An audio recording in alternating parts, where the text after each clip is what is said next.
Hello everyone, welcome to the Town Manager Download, a podcast about local government and the town of Shrewsbury. In today's podcast episode, we'll discuss the town center area transportation and multimodal study with town engineer Andy Truman. After that mouthful, I'm happy to be back with another episode with Taylor Galusha. I'm town manager Kevin Mizikar from the town of Shrewsbury. Taylor is our communications coordinator. Welcome, Taylor. We went really off script today. I kind of like it though. What's going on? What news do we have to report in the Mizikar world?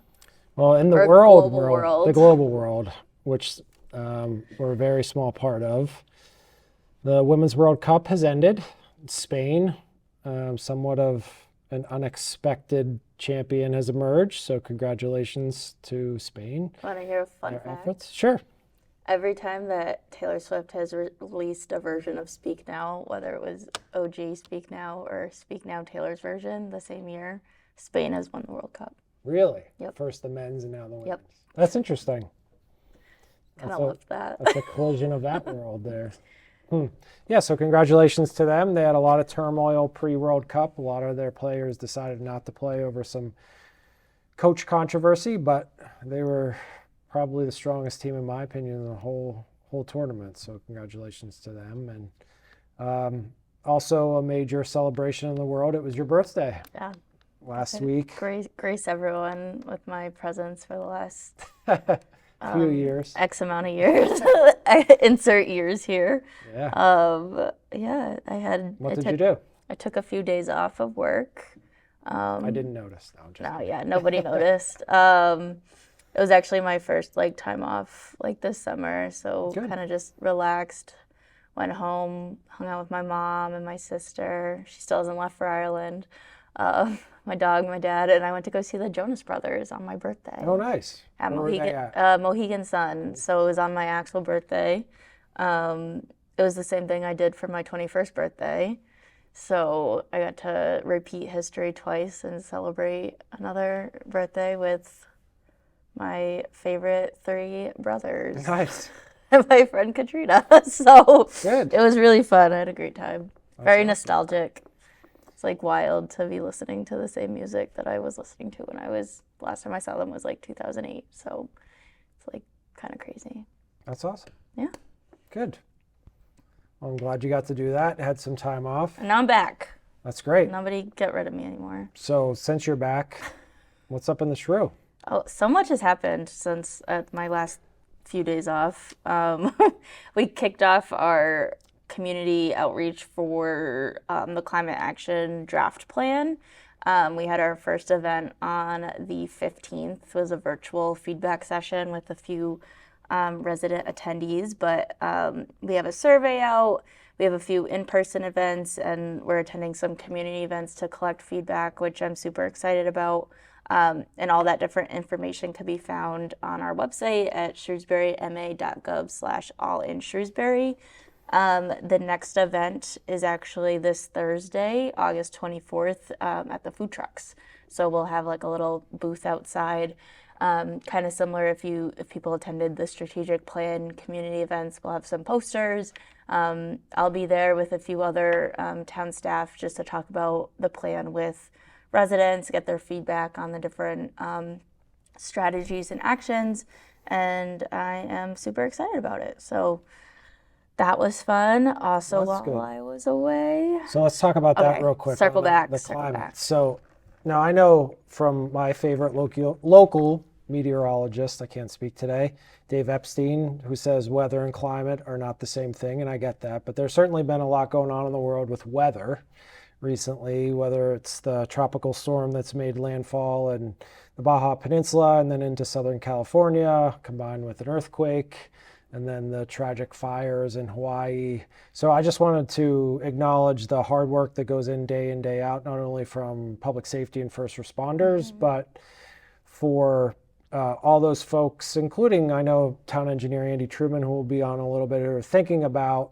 how weather and climate will be impacting the public infrastructure. And that's a big part of the plan too, is just building more resilient infrastructure to make sure it lasts a long time. Right, so we may have more frequent 50, 100, 500-year storms as they're categorized, but what do we do on a day-to-day basis, and how can we afford to make changes to our infrastructure where it's most prudent and effective given these changes. So I just want to acknowledge everyone's hard work. I know across local government, across the country, across the world, that have to step into action in these dire situations. So we look forward to everyone's feedback in that to help make our plan and Shrewsbury the most resilient as we possibly can. Excited to have a near future episode to talk about it too. Yeah, so, absolutely. It'll be fun. The quarterly newsletter, also the summer edition, finally hit households in Shrewsbury. Over 16,000 households should have received my 6-page newsletter, which I actually got a photo. One of my coworkers sent it to me on my birthday that it got delivered and out, so I was super excited. A nice birthday present to see it go out, and gotten a few really positive emails and some suggestions on including info on different community events for future editions. So seems like it's been received well. This is a little old school into our new school media approach. So why did we do a mailed newsletter? So through the strategic plan outreach that we did, it came up a bunch of times that people would really like it sent right to their households, and kind of have a place where they can go to find all the important information, or at least connect them to the important information. So that was kind of the goal behind the newsletter, is kind of take what was most pertinent for that season, include it in the newsletter, but also include some more like educational articles or sections of the newsletter, because it is quarterly, so it's a little bit difficult to be super timely with everything. So that's why we have the rest of our system of communications with the monthly brochures and weekly updates. But so what is your plan for that? Kind of a summer, fall, winter, spring, so to speak? So I will aim for like November for the fall edition, and kind of just hit that middle of the season. The original plan was to make it out in July, but obviously the first edition got to iron out all the little bumps in the road. But I'm excited to keep up with Shrewsbury connections. So. Yeah, good. Yeah. Then we're progressing right along with... Oh, I forgot. It's also online too, on the Stay Connected page, if people want to digest it that way. Or if you're not a Shrewsbury resident. And you want to tune in. That's right. That's the other way to do it. You can see it that way. So moving right along with really coming towards the end of the police station project, which has a little flavor of municipal campus project that is getting wrapped up. We're forming up the parking lot and the electric vehicle charging stations and the remaining green space associated with this project. The now historic second entrance, or one of the entrances to the town hall, has been removed, and traffic is being funneled the whole way over closer to the police station, and that parking lot is shaping up, and topsoil's going in.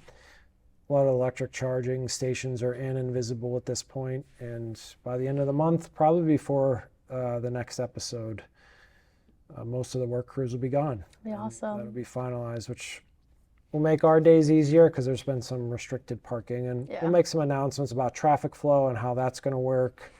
It's going to have to be one way, and I think it'll just be easier and provide more parking than we have in the past at the town hall. So that's a good improvement. And then a little further look out into the fall, we'll be recommending to the select board at their meeting tomorrow night that we have a special town meeting Monday, October 16th. Number of articles for consideration, clean up some financials like we always do.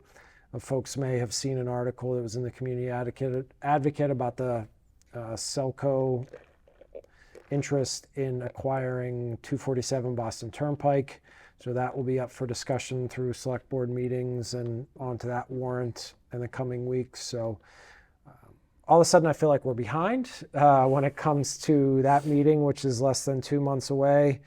I felt like we had a good, solid, busy summer, and we look forward and think about all the work that needs to be done in order to make our legislative body function well in their second primary meeting of the year. And I feel behind, but we'll get there and do our traditional outreach and public hearings and communication to make sure folks can be informed. So Definitely. yeah, that's a lot. That's a short-term look forward and a longer-term look forward. Yeah, now we can jump into our Let's do it. daily, or not daily, I guess bi-weekly business, talking about more generally the multimodal and transportation study, but also like kind of our planning process in general, just related to these different types of studies and plans, but like kind of what led us to pursuing this study more generally. Yeah, I think there was a number of different converging flows of information and paths that brought us to a multimodal study. It's been really kind of a couple areas of focus for us. One, the town center in and of itself. Since the 2016 master plan, and really some, too much time under our belts with having less than full occupancy and full utilization of the town center from a business standpoint, the 2016 master plan really shined a light and said we need to focus some attention there. And a lot of work had been done in 2017, 2018 with a town center visioning study and a parking analysis and a wayfinding sign analysis that continue to identify both assets and opportunities that we can explore in the town center. I think another stream and flow of information has been people's interest in having a more walkable environment in the historic town center area. Now I would expand that out a little wider to, a mile or so radius from the intersection of Main Street and Boylston Street. A lot of neighborhoods that are there, some that have connectivity to the town center, some that don't have sidewalks and off of all the side streets. So that's been a topic of conversation that we've heard a lot from residents. And then COVID happened and a lot more people were out walking, and we made improvements to Main Street with really good access for pedestrians and bikes. So that got us thinking, what can we continue to do to improve the town center? We obviously did a lot of site-specific analysis and work whenever we were working with the community to identify the best use for 1 through 7 Maple Avenue when it was determined that the Beal Early Childhood Center would be reconstructed at 214 Lake Street. So we got a lot of good feedback from there. And it kind of kept pointing us into the direction of some people were frustrated with the traffic challenges. To alleviate traffic challenges, what opportunities do we have with pedestrian and bikes and other connectivity into the neighborhoods and the historic town center area? And our kind of overarching approach to these projects is what can we do less about studying things and more about putting a practical plan in place to implement solutions. Right. So we had developed a concept of doing a multimodal transportation study with the focus on the town center.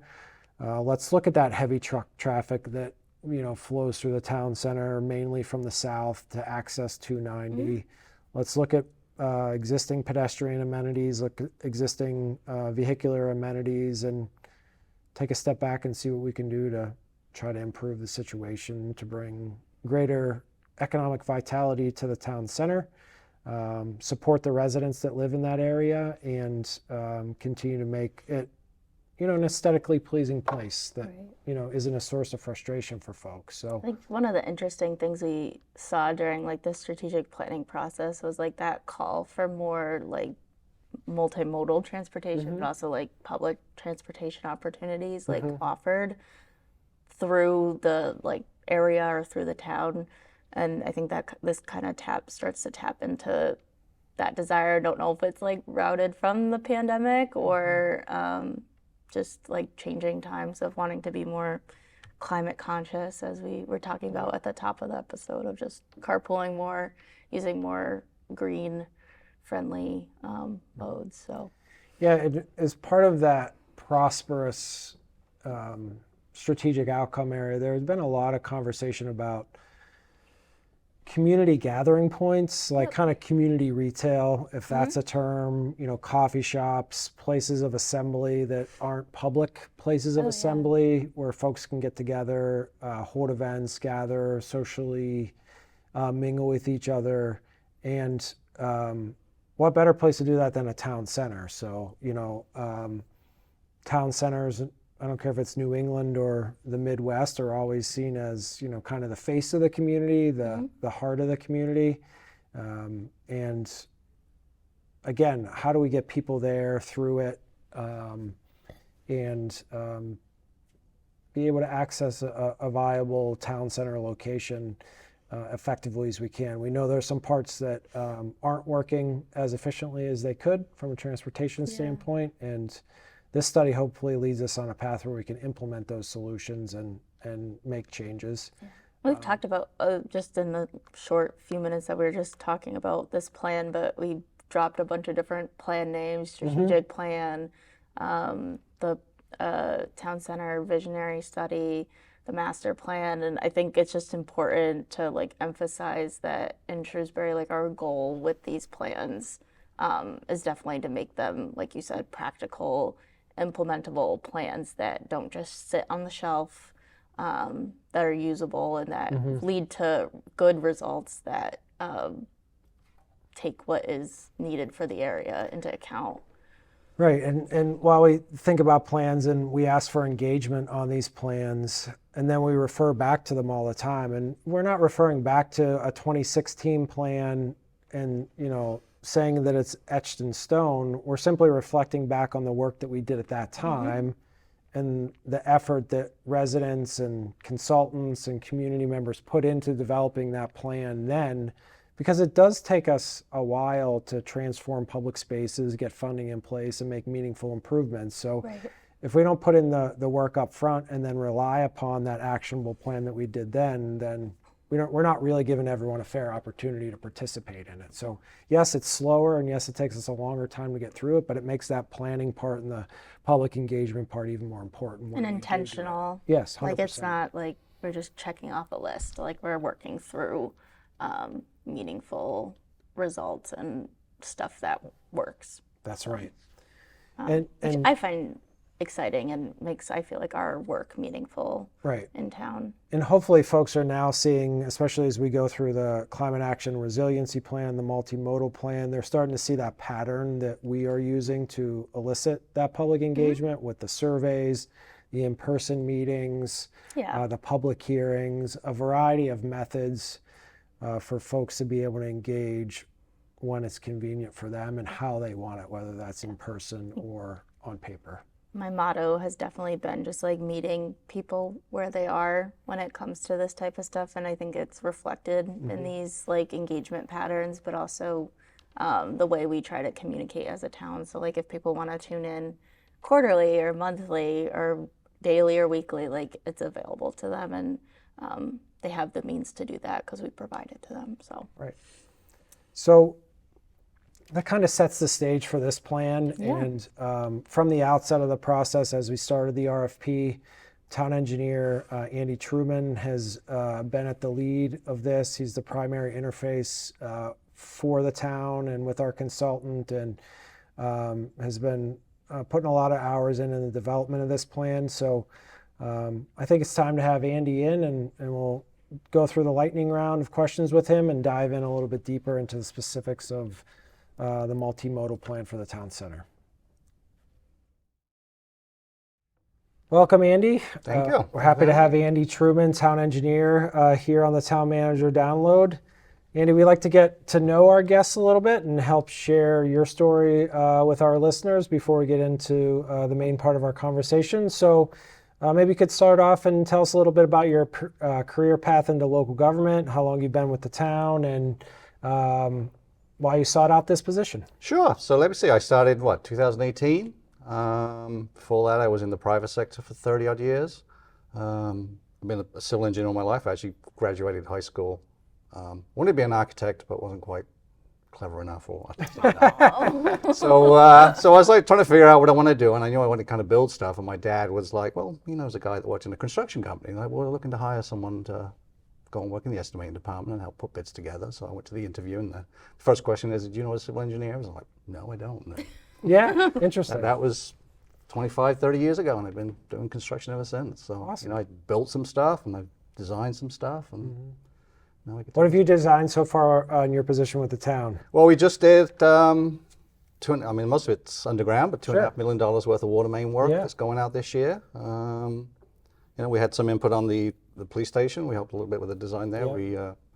We the Patton School, the sidewalk a couple of years ago, Yeah. so the kids can get to the park. We put that in. Yep. A lot of drainage infrastructure. Yeah. So basically, engineering, we kind of make everyone else's ideas come to fruition. Sure. That's the way I look at it in engineering. Yeah, and folks probably don't realize how complicated it is. You say it's all underground, but there's a lot underground. So there's a lot of, and it gets expensive if you don't put it in the right place. So yeah.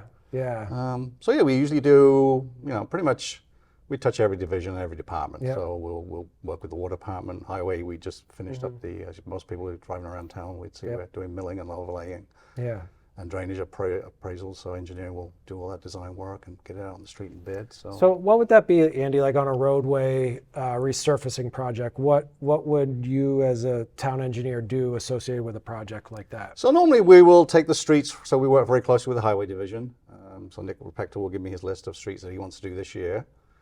So we'll put the plans together, figure out where the streets are. We'll figure out then if we need to swap any of the drainage out, because we may as well do it while we're there. So the drainage in town is old, which we touched on earlier. And then we usually do a preliminary estimate, because obviously we get a certain fixed number of money from the state every year. So we're trying to figure out what our budget is and work backwards and figure out how much we can get, how much bang we can get for our buck. And usually, knock on wood, we're pretty close on our engineering. It's right. Yeah, that's for sure. So yes, you just shy of $1 million worth of work every year we do paving. How many projects do you think you guys work on? The honey-do list is pretty long right now. Yeah. Jeff keeps adding to it, so it's constant. Like we're always, and if we're not doing this fiscal year, we're thinking for next year. So we got the Complete Streets grant. So now we're looking at doing the sidewalk for that for next year. That'll be another one. It's North Quinsigamon. North Quinsigamon, yes. We had a couple of streets at town meeting, Frybeck and Cutler, that were approved to be converted to public streets. So we'll be designing and building those and getting those bid and ready up for next year. So it's there's always something on. They're always We've always going. got something on the Yeah. stove simmering. Yeah. Interesting. You also technically your engineering and conservation. Engineering and conservation, yes. So you have a team. What your team's seven now? Full team finally, yes. Yeah. And we're hopefully looking to hire one more. Hopefully we'll find out this week. But engineering, I would jokingly say we're the stagehands of DPW in town. Yeah. We just work there in the You guys get it background done. and get it done for everybody else. We pretty much work with, let's say, most of the divisions, the select board, the planning board, everybody. So at some point we will be involved in your life at some point. Well, We're that's it. there. You're enabling everyone's life on a day-to-day basis. All that, everything that's underground that ensures that water gets to everyone and sewer goes in the right direction and stormwater flows the right way. Sometimes drain, apart from when we get those big storms, like we did on Friday. The summer just seems ridiculous. So It does, yeah. and a lot of people don't really understand it. There's only physically so much water you can get down a pipe. Yeah. And after that, it's got a pond. So Yep. Yeah. so Definitely. It'll eventually make its way down. Yeah. So I think an exciting project that you've been working on, Andy, the Town Center Multimodal Transportation Study.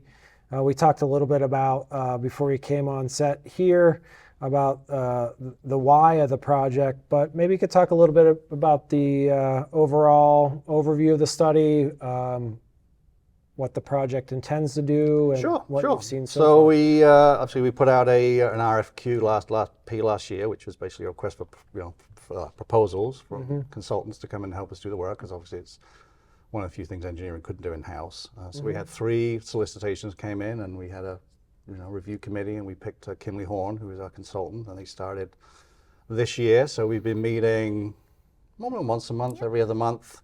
We have a few town consultants on the team, as well as a lot of people from the local town center. So we've got a lot of stakeholders in it. So they've been looking at various options, trying to improve pedestrian, vehicular, bicycle access, One of the things we did ask them to look at was the truck traffic. So most people who know have driven through town center that, you know, we've got a main arterial road that links pretty much 290 to Route 9. Yeah. So it's a lot of traffic, and we didn't really expect there would be a great solution. But, you know, we did look at it. We reached out to a lot of the traffic haulers just to see if there was anything to do, and the answer was what we'd expect. You know, there's really, without putting in another road somewhere, there's really nowhere else for them to go. So they've been focusing mostly on downtown. We talked to the WRTA about maybe, you know, switching up the bus route, to see if we can get it to come to the center and maybe find a more focal point to put in, because right now it's just, as most people know, it's a on call. So Right. a lot of people didn't realize when we did the study that there's no bus stop. You can pretty much call it. And so one of the suggestions would be is maybe we should put in a bus stop somewhere in the center. So they're pretty much wrapping up the report now. So I think we've got about 28 suggestions of various projects that we can look at. You know, some are easy, some are not. Some are short term, some are long term. You know, anything from improvements of crosswalks, putting in better signage at handicap ramps.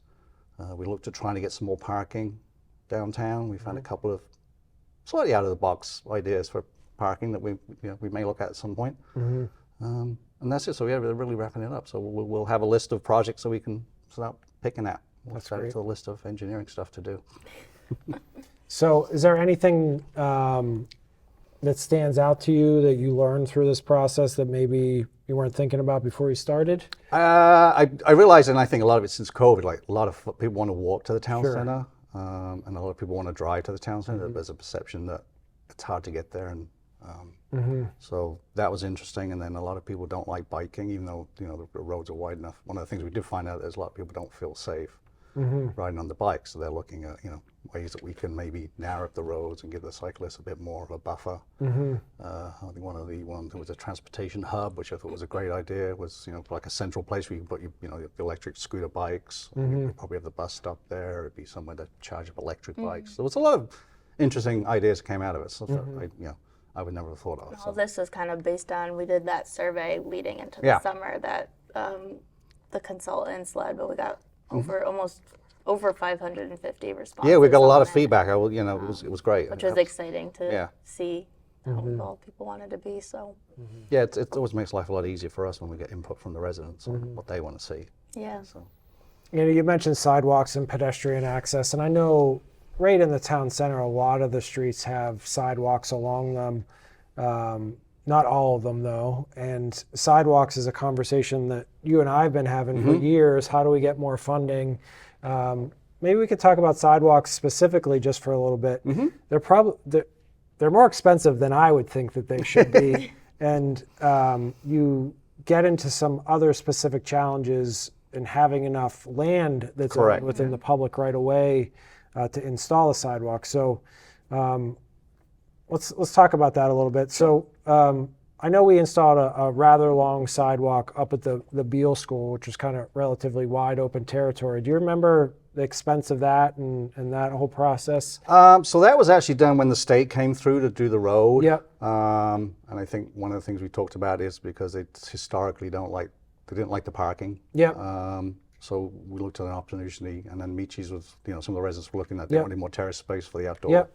So yeah, it kind of came as a fruition design meeting with us, and I think the select board members and Yeah. the Mass DOT. So they actually did it for us, so I couldn't tell you what it cost. Okay, But yeah. it's usually about $150 a foot Yeah. to put a sidewalk in. yeah. It doesn't go very far. Yeah, $150 a foot adds up really quick whenever you're trying to add it. But so how does the sidewalk normally work? Is it normally on private land or is it public? It's always in the town right away. Okay. So typically, there's two issues. One is some of the Shrewsbury roads are pretty old, so the right of way is maybe 30 feet wide. So if you put a 26-foot road, you're only getting 2 feet on you only each get 2 side. feet, or even if you put it on one side, I mean, really, a sidewalk wants to be at least 4 feet, 5 feet Right. desirable. Okay. So there's usually the physical land that the town owns that we have to squeeze it in, because obviously, you know, going in and taking land is not usually a good thing to do. And then usually there's just, you know, issues with grades. You know, we could have, like North Quinsigamon, we're doing that sidewalk, so we're kind of fishtailing that through the utility poles are out there between that and kind of where the edge of people's properties are. So Sure. that's going to be an interesting and challenging design. I'm looking forward to when we Yeah. this week to review that one. So we really come down to financial implications Yeah. and space Real estate. implications. Yeah, Yeah. trying Real estate and money, yeah. to As I get always it say, in. give me enough time and money, I can build you anything. But you don't have either. But if you don't, yeah, people don't like when we have to, we have to start taking some land. So Right, because it goes into their front yard. it most does, yeah. times, So sometimes there's room, sometimes they're not. But the issue we have to be careful is if we do take property, then sometimes we can create, non-conforming lots. So we have to, so we try not to, but sometimes, Yeah. we have to do it. But yeah, I mean, historically, we did hire Central Mass Regional Planning a couple of years ago. They did a sidewalk study for us. Which is Was that the whole town? Yes, so they identified key areas that we can start. And again, much was the same with the multimedia. We've got a pecking order of things that Yeah. they suggest, starting near the schools. Yeah. Because obviously we can get grants through Safe Routes to Schools, that kind of thing. There's a lot of grant opportunities out there to get these sidewalks. But yeah, you don't get a lot of bang for your buck when it comes to sidewalks. Yeah, and I think the select board set aside $500,000 or so of ARPA funds to expand sidewalks. So yeah, hopefully we can start to get some critical mass and have enough funding in the pot to be able to take on a couple projects. But something that I'm seeing that may make those dollars go even shorter distances, I'm seeing a lot from the state, like especially in their Route 20 planning and some of their other work and some other design work that I've seen where folks are interested in these 10-foot wide multi-use paths. Are you seeing that as shared well? paths. Yeah, I mean, the one we just did, I think, down in Market Basket, that's Yes. what we would call a complete street. So it's got Okay. the multi-use path that, both pedestrians and cyclists could use. So yeah, that's one of the things they look to do on these. But those are like 10 feet wide. They're right? usually 10 feet wide, yeah, at least 10 feet, and then usually 5 feet on the other side. So Okay. again, there's a lot of real estate, but yes. But the idea is that will be going all the way down Route 20. Okay. Eventually, obviously, as we all know, they're working on the second phase from kind of Route 9 up Yeah. to South Street. So that's the next one that'll be coming down the pipeline. But yeah, that's the desire if we're doing it. It's complete streets, complete streets that everybody can use it. It's not just designed for Yeah. vehicles and pedestrians. Yeah. We want people to feel safe if they're going to be riding their bike. Right. Absolutely. And maintenance too. That's more of a Nick That is the Nick next conversation You can for ask him later about that when you have him, sidewalk maintenance. Right. snow plowing. Yeah. Basically. So you talked a little bit about the traffic in the center. Should we expect any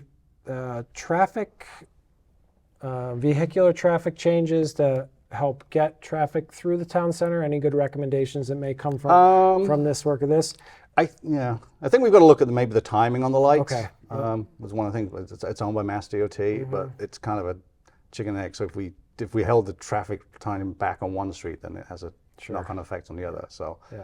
so they did the traffic study, and it pretty much mirrored what we expected for the traffic. So I mean, traffic in a town center is a double-edged sword, right? You want a critical mass of people to be going through your town center to be able to frequent your shops and not be going 100 miles an hour through the town center to actually realize those shops are there and for people to be safe. But then, you don't want it to be failing. And I think we're a long way from failing. We have a good critical mass of traffic and a couple complicated intersections in the town center, but I'll take the vibrancy over vacancy, any day that we have the chance. So, what's the balance of the timeline on the study look like? When can we expect some public? there will be a draft. They're wrapping up the draft right now, so we'll probably have it review it in-house, and then I would hope by the end of the year we will have it out there with Awesome. some nice graphics showing areas to do improvements and the list of things that we can fix. Yeah, Taylor, I know you've been a part of these conversations as well. Anything that stands out to you in the report thus far that Andy didn't bring up? Put me on the spot Yeah, put you on the here. spot. Oh my gosh. No, I've been paying attention. No, I think it was a good balance between like improvements for all types of, I mean, I know it's a multimodal study, so you'd hope there'd be a good balance between the different modes, but I think it did a good job like targeting like what we heard most feedback on, and like you saw like a little bit more in that area, I guess, if that makes sense. Like definitely the emphasis that people put on bicycle safety like is reflected in the recommendations, and same with like traffic concerns, like that's reflected. So I think the consultant did a really good job of taking the feedback we got from those 560 whatnot responses and reflecting it across the 28 different recommendations. So I think it's a hard balance to condense Yeah. 560 individual survey responses and putting it in a digestible and actionable document. So I don't envy the job that they have to do for all the different towns they work with. Well, that's interesting and exciting. I know I'm looking forward to really being able to dive into the report and the narrative and understand what opportunities that we have. And as we talked about at the start of the episode, that's always our goal through these projects is to put an action plan in place, not just have a study that reflects on what's there, but see what we can really do to make improvements as we move forward. And I know that's a key part of everything you do on a day-to-day basis, Andy. Yeah. Yeah. Well, Yeah. So we do a lot. Yeah. Yeah. But yeah, I mean, the draft report's got some, some low, easy hanging fruit that we can pick up pretty quickly, and then some pretty major improvements. sure, that would take. So it'll take some time and money. Yeah. Of course, the other issue is that technically we're dealing with 2 state roads, so Right. we'll be able to deal with that complexity in it too. Right. But no, I'm looking forward to getting it finalized and presenting it to everybody, and then we'll start That sounds great. picking at it. Yeah. So we'll have that in place before, hopefully, or around the end of the calendar year, and provide opportunity to share that with the public and keep things moving from that standpoint. But yeah, this is great. I really appreciate the update on this. Certainly been another great conversation here on Nice Town Manager engineering in the Download. limelight. So Yeah. we just, Got you early on the schedule. I'll let you talk about it. Just want to remind everyone, if you ever have a question or a comment, you can always reach us at tmdownload@shrewsburyma.gov. Special thanks to Andy Truman, town engineer, for being on today. On behalf of Taylor Galusha, I'm Kevin Mizikar. Thank you for listening.